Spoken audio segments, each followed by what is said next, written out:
Sveiki, mėlyje, šiandieną, kaip jau ir buvau žadėjusi, trumpai, buitiškai, paprastai žodžiais pabandysiu pasidalinti su jumis patarimais, galbūt savo asmeninę patirtimi apie mitybą po sporto ir apskritai, kiek priduoda įtakos mūsų kūno linijų gražinimui aktyvus fizinis gyvenimas.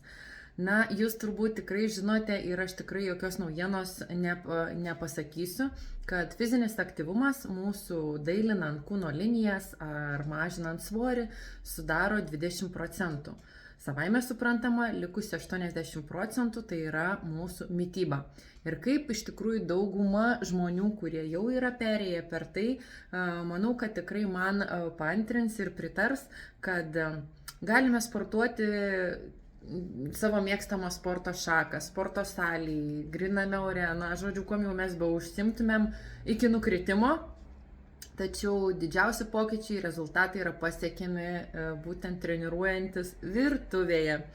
Ir ką tai reiškia? Tai reiškia, kad visgi, kad ir labai fiziškai aktyviai sportuosim, bet nesusitvarkysim savo mitybos raciono, rezultatas bus labai labai menkas ir greičiausiai motyvacija palaipsniui mažės. Taigi, aš esu tik už fizinį aktyvumą, tai yra labai svarbu. Tai kelia iš tikrųjų mūsų nuotaiką, tai kelia mūsų energijos lygį, tai padeda kovoti su stresais, su įtampa, tai reguliuoja aktyvių medžiagų apykaitą ir daugybę kitų naudingų dalykų suteikia fizinis aktyvumas. Tačiau labai svarbu, kad iš šito fizinio aktyvumo mes gautumėm kiek įmanoma daugiau naudos, o tam reikia po fizinio krūvio teisingai pasimaitinti. Mūsų organizmas ir šiaip reikalauja atitinkamų maistinių medžiagų reguliariai gauti per parą. Tačiau, kada mes užsiimam didesnę fizinę veiklą, organizmas pareikalauja tam tikrų elementų kiek daugiau. Na, pirmiausia, numeris 1, tai ateina didesnis baltymų suvartojimas, kas padeda atstatyti mūsų liesą sveiką kūno audinį, neleidžia degraduoti raumenų masiai.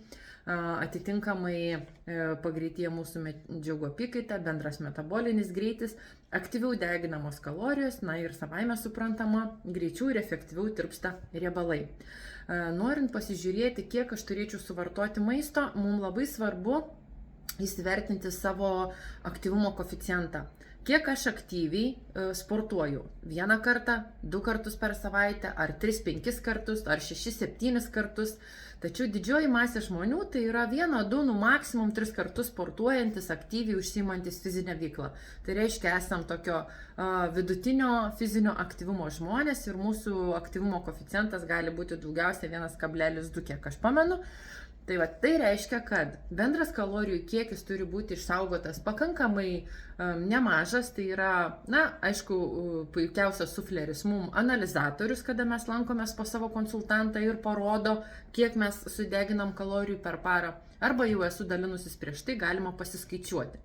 Na ir jeigu mes aktyviau sportuojam, tai reiškia mes paliekam tą bazinę medžiagų apykaitą, bendrą kalorijų kiekį ir stengiamės savo tą kalorijų kiekį susirinkti iš kiek įmanoma kokybiškesnio maisto.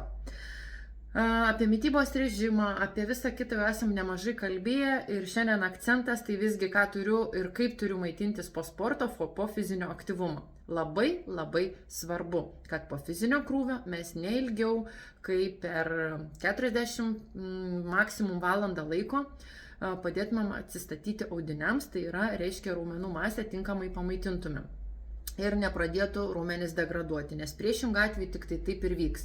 Ne tai, kad užauginsim ar sustiprinsim raumenis, bet duosim puikų kelią, žalią šviesą jiems netgi nykti, jeigu mes po sporto neatstatysim jų.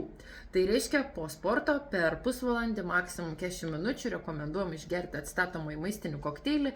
Dauguma netgi sporto klubuose besilankančių žmonių matote, kad nešiojasi plaktuvę, kurioje, aišku, po sporto arba būna netgi kažkokie papildai ir sporto metu naudojami, jie vartoja atstatomąjį maistinį kokteilį.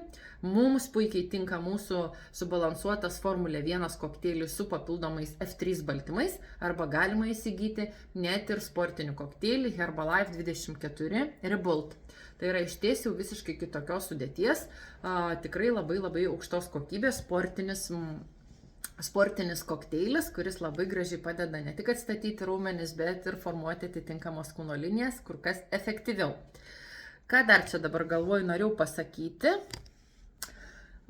Žodžiu, kada mes einam sportuoti, stengiamės labai daug neprisivalgyti, ar ne valandą laiko iki sporto apskritai nerekomenduojama valgyti, bet suvalgyti energetinį baltyminį batonėlį tikrai galima, tai suduos mums energijos, nereikės, sakykime, alinti savo organizmo, jeigu buvo tarpas tarp maitinimosi ilgesnis ir dabar treniruotė, tai batonėlis priduos papildomos energijos ir mes tikrai nesikankindami, o tikrai pakankamai gerą energiją turėdami galėsime efektyviai pasimankštinti.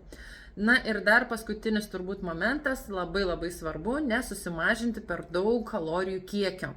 Apskritai netgi sėslus žmogus, gyvendamas pakankamai pasyvų gyvenimo būdą, turėtų vartoti nemažiau kaip 1200-1400 kalorijų, o aktyviai sportuojantis žmogus lygiai taip pat turi gauti kalorijų daugiau atitinkamai. Tai reiškia, nenusimažina maisto porcijų ir labai dažnai matau, kad jūs pradėdami svorį mažinti, norėdamos aktyviau lieknėti, efektyviau lieknėti, stipriai susimažinat savo maisto porcijas. Na, aišku, svoris krenta kur kas greičiau, bet rezultate rizika, kad jisai sugrįš irgi daug greičiau yra didesnė. Tai žodžiu, geriau lėčiau, bet sąmoningai dėliojam savo kalorijų kiekį, dėliojam savo lėkštės turinį ir stengiamės, kad mūsų maistas būtų kokybiškas, pakankamos porcijos, nepersivalgoma. Na ir aišku, eliminuojam nereikalingus maisto produktus ir rezultatas tikrai bus, bet jisai bus kur kas sveikesnis, kur kas efektyvesnis, kas liečia jo išsaugojimo procesą. Sėkmės!